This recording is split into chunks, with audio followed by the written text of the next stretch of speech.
پاکستانیوں جب بھی کوئی اچھا کام کرے تو آپ کو بھی اور ہمیں بھی اس کو لازمی سراہنا چاہیے اور اس کی تعریف بھی کرنی چاہیے۔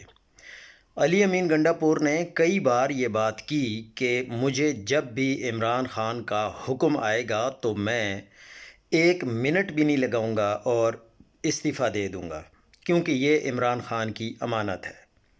علی امین گنڈا پور نے خود فون کر کے سہیل آفریدی کو مبارکباد دی۔ اسٹیبلشمنٹ برانچ کو فون کر کے سہیل آفریدی کو سیکیورٹی فراہم کرنے کا کہہ دیا۔ علی امین گنڈا پور کے خلاف جو پروپیگنڈا کیا جا رہا تھا وہ سب غلط ثابت ہو گیا۔